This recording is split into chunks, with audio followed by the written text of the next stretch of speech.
বিষাক্ত ক্যাপসুল খাওয়ানোর মাধ্যমে প্রায় 15,000 মানুষকে হত্যার পরিকল্পনা করেন ফাইয়াজ প্রেমজি নামে ভারতীয় এক নাগরিক। মুম্বাইয়ের তাজিয়া মিছিলে এসব ক্যাপসুল বিতরণ শুরু করলেও স্বেচ্ছাসেবকদের নজরে এসে যায় সে। এর জন্য সফল হতে পারেননি ফাইয়াজ। ভয়ঙ্কর সেই পরিকল্পনা নিয়ে চাঞ্চল্যকর তথ্য জানিয়েছে পুলিশ। পুলিশের দেয়া তথ্য অনুযায়ী এই নৃশংস পরিকল্পনা পেছনের কারণ ফাইয়াজের বাড়ির আশেপাশের ইঁদুরের ব্যাপক উপদ্রব। ক্যাপসুল বানাতে জিঙ্ক ফসফাইড পাউডার ব্যবহার করেছিলেন প্রেমজি। ইঁদুর মারার বিষ তৈরিতে এই পাউডার ব্যবহৃত হয়।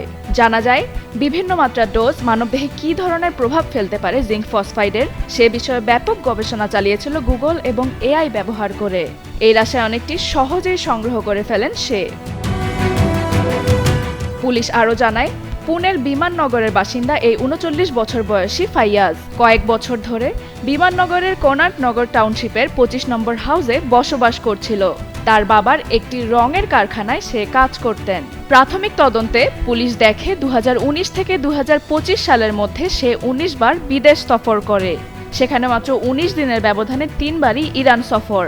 তার এই কর্মকাণ্ড কোনো বিদেশি ষড়যন্ত্র কিনা তা দেখতে তদন্তকারীরা ফাইয়াজের আন্তর্জাতিক ভ্রমণ এবং আন্তর্জাতিক লেনদেনের রেকর্ড পরীক্ষা করার কথা জানিয়েছে তদন্তকারী সংস্থা। প্রতিবেশীরা জানিয়েছেন, তার স্ত্রী চলে যাওয়ার পর ফাইয়াজ মানসিক ভারসাম্য হারিয়ে ফেলেছিল।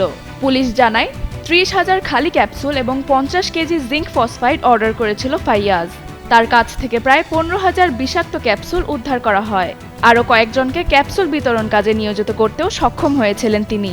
আর বিষাক্ত ক্যাপসুল দেওয়ার বিষয়টিকে মহৎ কাজ বলে দাবি তার।